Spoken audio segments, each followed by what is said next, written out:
Here now in chapter 2, our topic today would be, paano ba maging VA? Okay? Na, paano ba maging VA? Ano bang gagawin ko para maging VA? Ano yung mindset? Which I have sent you a little information about this. I hope binasa nyo.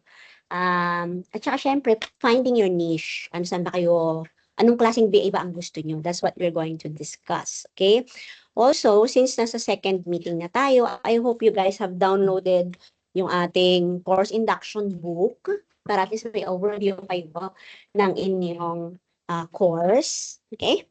And a reminder as well, yung sa mga hindi pa nagsasubmit, ha? O, ayan, matatambakan na kayo niyan, yung mga hindi pa nagsasubmit. Yan, yung mga submitted, nagsubmit yan ng videos. Yung mga nakapending, ibig sabihin, hindi pa nagsasubmit ng video. Okay?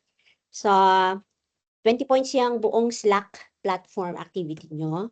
So, this is what you're going to show pag nag-apply na kayo. Yung pinagsasubmit nyo dyan sa Slack. So, importante yan. Kasi pag nakakuha na kayo ng client, you have to show like a portfolio. Tapos yan, pwede nyo yung i-present. You can take a screenshot, a video of what you have done in this platform. So, it will show your organizing skills, your knowledge of using the platform. So, hindi yan mawawala put into waste, I mean. Kaya importante to. So you have to show that you know how to do it, no? Ito lang yung proof talaga na may papakita nyo na marunong kayo gumamit ng platform na Slack, okay? Which is very common nowadays. So having said that, I'd like to give the best intro video prize. At ang nanalo ay si Miss Ivy. Ayan. So, panoorin nyo na lang yung video niya doon sa Slack. Siguro naman wala kayo objection. Kung may objection kayo, you can just always raise, okay? But, okay? But that's how I want you to present yourself. May confidence, loud voice, yan, maganda yung lighting, nakafocus lang sa'yo, ganyan, no? So, tuloy natin ang ating career, okay? We will be known forever by the tracks we lead. So, yung mga ginagawa nyo ngayon, it will impact your future, future journey. Thank you. Okay? Before we proceed, any questions? Okay, there's a misconception dito sa pagiging VA. Okay? So, ang misconception number 1, easy money, di ba? Alam nyo naman, nakikita nyo siguro sa Facebook, pa-type-type lang daw, tapos meron na siyang $5,000. Ewan ko na kung totoo yun. Sana all, di ba?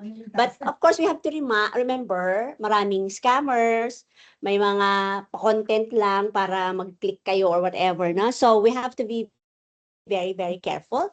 And that's one misconception. You just sit all day, type a few things, and earn a lot of money. That is not true. That's misconception number 1. Okay? And the second misconception number 2 is, sasabihin nila, ang pagiging VA is insanely difficult. Mahirap. Yan. Lalo na pag wala kang background, okay? At hindi ka techie, yun daw ang misconception yun. Because you can learn skills, okay? You can learn skills. It's okay, no? You can learn skills. Ay, nasa Miss Amor. Halika, Miss Amor. Dito. Dito, yes. Halika. Yes. Hindi niya pa papasok na. Pakitulungan siya. Paano buksan ang pinto. O, dito pwede na sa kabila. Ayan. Good afternoon, Miss Amor. Okay. Yan. So, yan ang second misconception. So, kung misconception yan, ibig sabihin, there's something we can do about it. It's not insanely difficult and it's not easy money. You have to work hard. Okay, you have to work hard.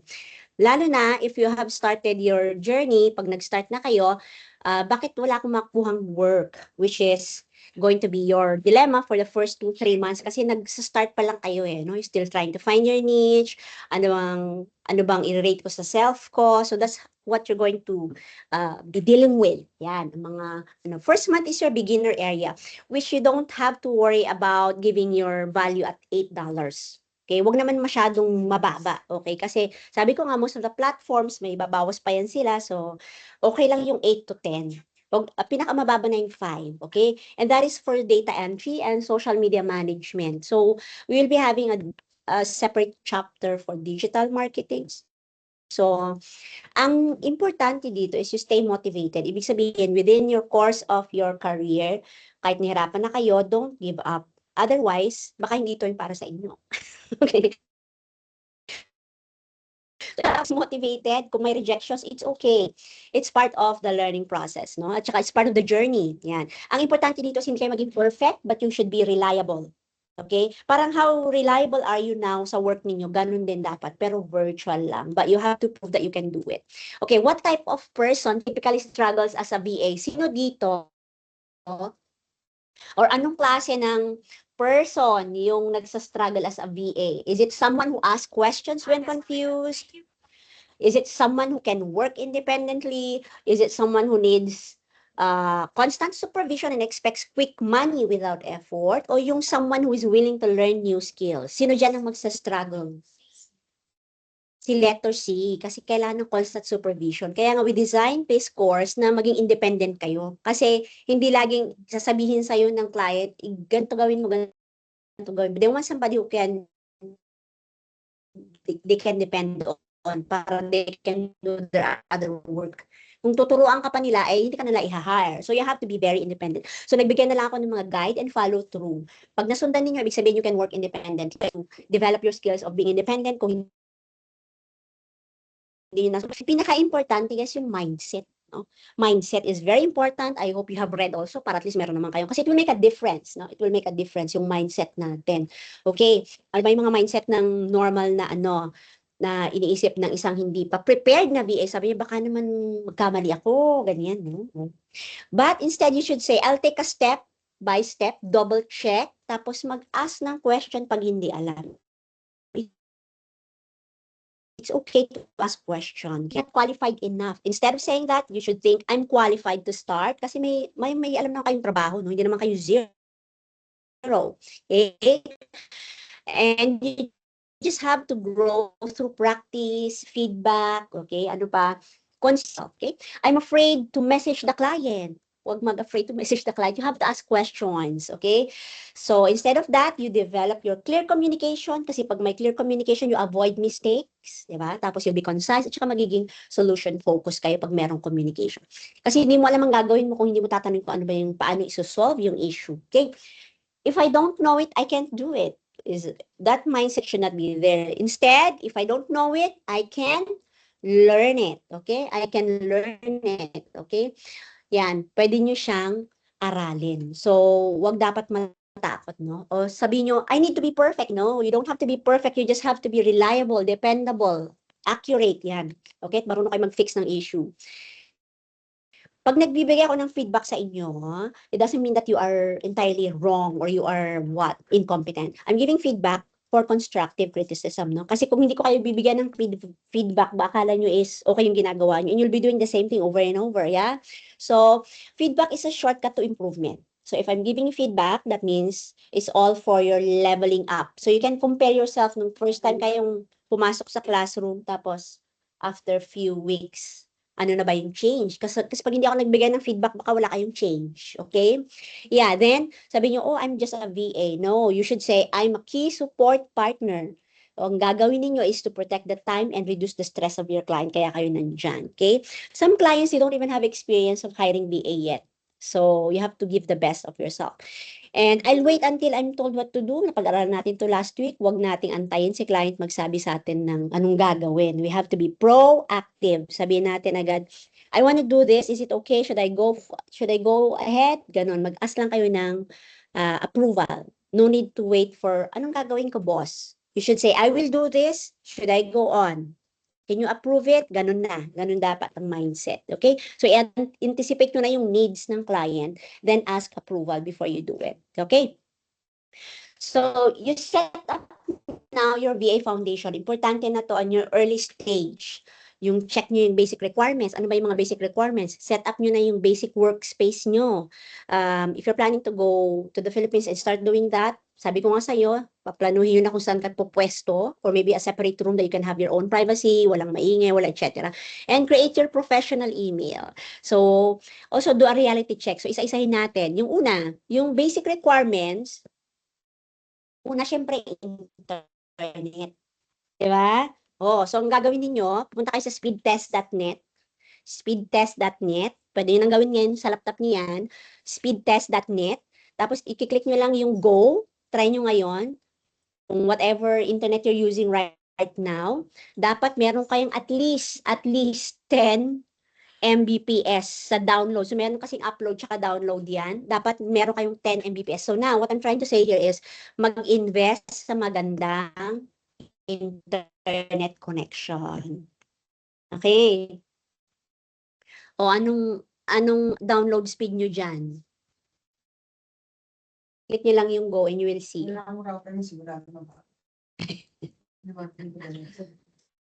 Okay. So, pag magiging VA kayo, dapat mag-connection kasi VA kayo di ba? Pwedeng naglalag kayo. O, sige, check nyo nga. Siyempre, dapat reliable yung laptop. Okay? Investment yun. Investment ba laptop nyo, hindi reliable. Download 10 at least. 9.10. Okay, ha? 9.10. Naku, nagdagang mo.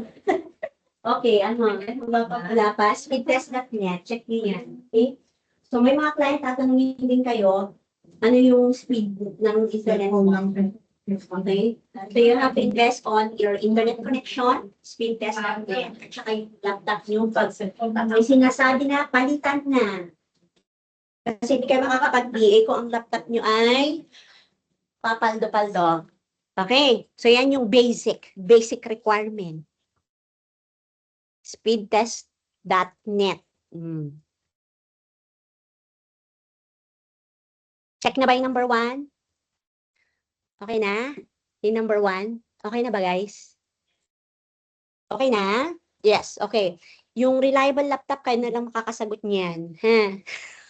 Number 3, check if we have a quiet space where you can work 3 to 4 hours without interruption. So, minimum na to, 3 to 4 hours without interruption, na dire-diretsong work, 3 to 4 hours. Check if you can work during regular business hours, even if it's just part-time, which means i-check nyo kung ano yung time zone ng client din ninyo if you're available on those business hours. Check if you're comfortable using basic program. Marunong na ba kayo mag-email? Marunong na ba kayo mag-Google Workspace at mag-post ng social media? Which I assume lahat naman tayo nagpo-post sa social media. So marunong naman siguro tayo mag-post. Pero yung pag-create and posting it across social media accounts, that we can learn it. Okay? Next, syempre isipin nyo yung good lighting. Dapat meron na kayong lighting, camera, testing, mag-testing na kayo before you start your work, even before you have the interview. Okay? Okay na. So yung basic yon, foundation na to ng inyong pagiging VA. Next, create your professional email, which is only for your VA work. Okay? So I suggest you include your name. Gawa kayo ng especially lang para sa pag-a-apply niyo na nakalagay yung pangalan niyo. For example, VA, Rebecca Virad, Gmail. So, para lang nandun lang, para lang talaga sa VA work ninyo. Okay, kasi gagawa kayo ng portfolio on that. So, gagamitin nyo yung Drive, kung saan nyo i-upload lahat ng mga projects nyo, na related lang din sa professional email nyo, na may pangalan kayo para madaling ma-identify. Okay? So, I hope you do that now. Meron ba kayong VA Gmail or wala pa? Wala pa. Gawa na. Now na. Gawa na. Now na. Create an email. Paano gumawa ng email? Madali lang naman, di ba? Marunong naman kayo lahat. Okay? Then, sa professional email ninyo, I want you to create your email signature with your full name and location, parang ganyan, para alam nila. So, syempre, dinesign ko naman to sa Canva. Okay? So, mahilig kasi ako sa pastel color, kaya ganyan ng itsura. But you can always do it according to your preference. But what's most important activity for today is kailangan nyo gumawa ng inyong Gmail account. So, gawa muna kayo ng Gmail account before I proceed. Okay?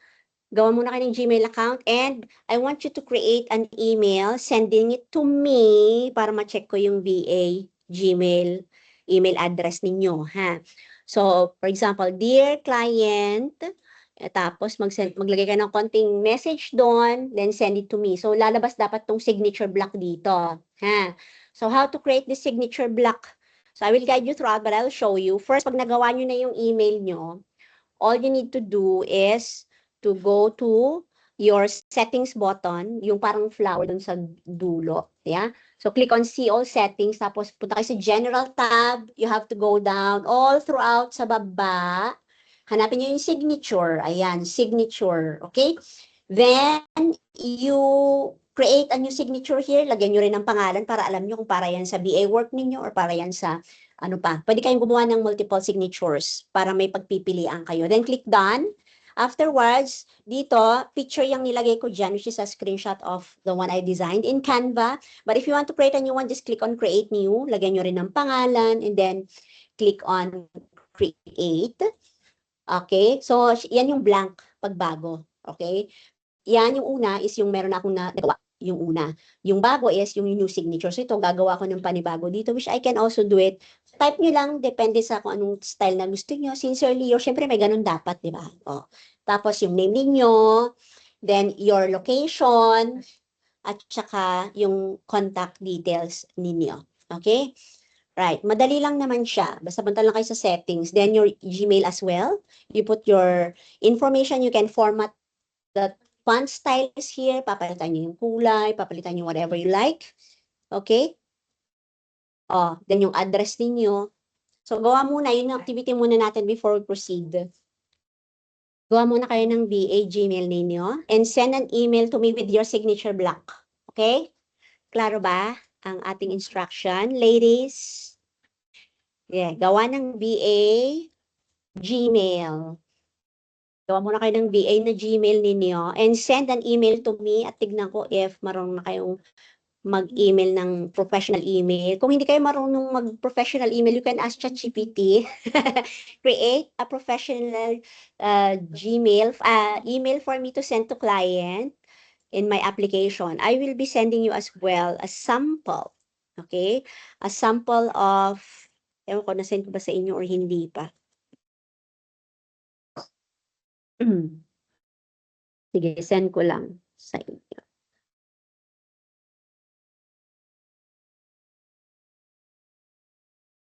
Okay, bilisan nyo guys. I'll be giving you maximum 20 minutes ha, kasi madali lang naman yan. Basta mag-focus lang kayo. Gawa lang muna ng Gmail, BA account with your name at saka signature and send to me. So,